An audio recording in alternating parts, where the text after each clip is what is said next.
তোমরা তো সবাই ছোট ছোট ভিডিওগুলো দেখে বুঝতেই পেরেছো আমরা কোথায় গিয়েছি। সেটারই একটা লং ভিডিও বানালাম। কি করলাম, কোথায় গেলাম জানতে হলে পুরো ভিডিওটা দেখতে হবে। কিন্তু প্রথমেই বলি, আমরা গিয়েছি ঝাড়খণ্ডের দেওঘরে। তোমরা তো জানোই আমরা অনুকূল ঠাকুরের দীক্ষিত, তাই সবাই মিলে আমরা দেওঘর ঠাকুরবাড়িতে এসেছি দর্শন করতে। অনেক দিন থেকেই যাওয়ার ইচ্ছে ছিল, দুবার টিকিট কেটে ক্যান্সেলও করা হয়েছিল আমাদের সমস্যার জন্য, কিন্তু তিনবারের বার ঠাকুরের ইচ্ছেতেই এবার যাওয়াটা হলো। যাওয়ার আগে সবাই বলেছিল ওখানে প্রচণ্ড গরম, কিন্তু আমরা যেদিন ঢুকেছি সেদিন থেকেই ওখানকার ওয়েদার খুবই ভালো ছিল।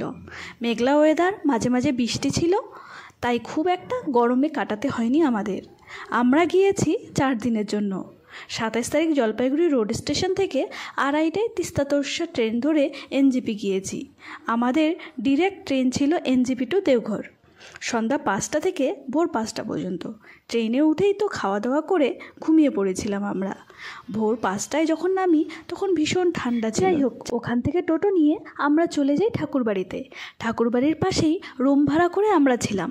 আসলে আমরা অনেকজন গিয়েছিলাম বলে রুম অ্যাভেলেবেল ছিল না।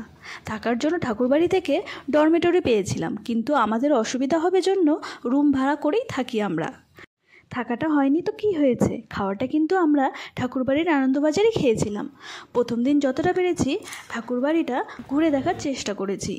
আসলে অনেকটা এলাকা জুড়ে এই ঠাকুরবাড়ি, ভিতরটা এত সুন্দর করে সাজানো, সত্যি না দেখলে বিশ্বাসই করা যায় না। তবুও আমি যতটা পেরেছি ছোট ছোট ক্লিপগুলোতে তুলে ধরার চেষ্টা করেছি। যাই হোক, সেদিন যেহেতু ট্রেন জার্নি করে টায়ার্ড ছিলাম, তাই রাতে তাড়াতাড়ি খেয়ে ঘুমিয়ে পড়েছিলাম। পরের দিন সকালবেলা 5:20 ছিল সকালের প্রার্থনা, তাই ভোর 4টায় উঠে স্নান সেরে আমরা চলে যাই মন্দিরে। কত বছর পরে যে ভোরে উঠলাম আমার তো ঠিক মনেও নেই। আসলে রাত জাগাটা কোনো প্রবলেম নয়, প্রবলেম হলো ভোরে ওঠাটা, যেটা আমি সত্যি পারি না। যাই হোক, যে কয়েকদিন ছিলাম প্রত্যেক দিনই উঠেছি, নিয়ম মেনে সকাল সন্ধ্যা প্রার্থনা করেছি।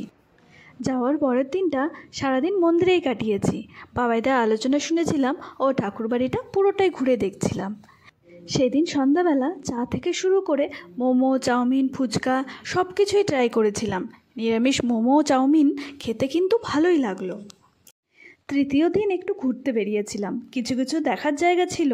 তার মধ্যে গিয়েছিলাম তপোবন পাহাড়, নলক্ষা মন্দির, ত্রিকুট পাহাড়। প্রথমে গিয়েছিলাম তপোবন পাহাড়। এই পাহাড়ের একটি গল্প আছে। এখানে একসময় রাবণ এসে তপস্যা করেছিল।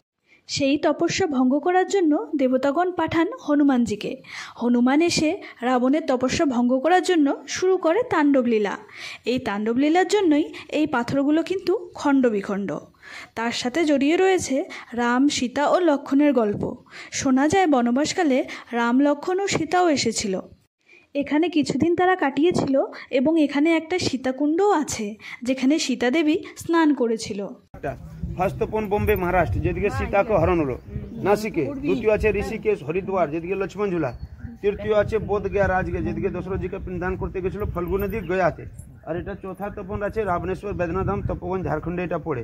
এখন থেকে গল্প আছে মেন মন্দির হনুমানজি মন্দির, যেটা পাহাড়টা ফাটা রাবণ গুয়া, ওদিকে মগর সিঁড়ি না, ওদিকে বসে কাতনি হামাগুড়ি দিয়ে যেতে হবে। এখান থেকে কি গল্প ঘটনা আছে, ওদিকে যাবে কি আর না যাবে? না যাবে। এটা আছে সীতা, যেটা এখানে সীতা 15 দিন বিশ্রাম করে বনবাসে।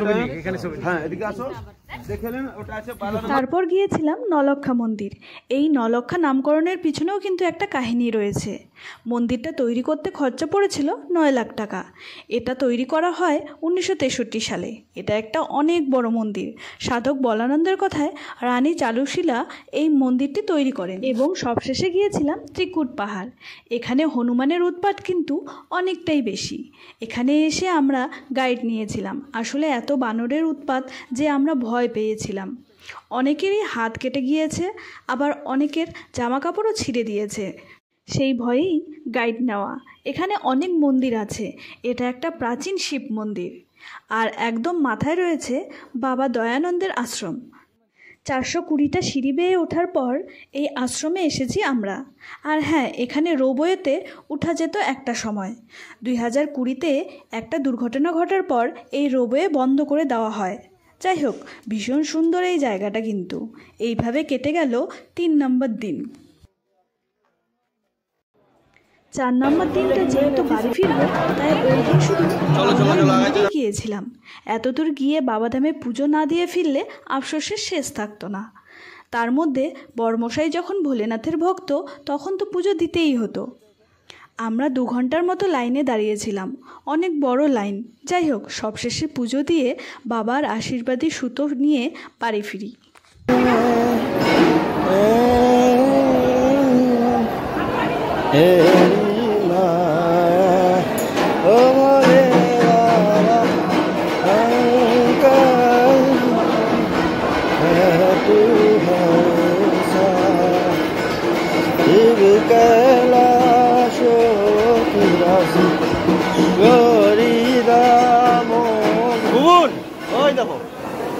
দড়ি লাগাচ্ছে, দড়ি লাগাচ্ছে ওই যে সুতাটা, ওই মন্দির থেকে ওই মন্দিরে।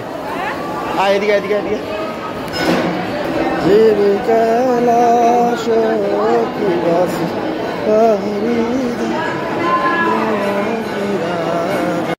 তারপর সন্ধ্যাবেলা ঠাকুর প্রণাম করে বাড়ি আসার জন্য ট্রেনে উঠে পড়ি।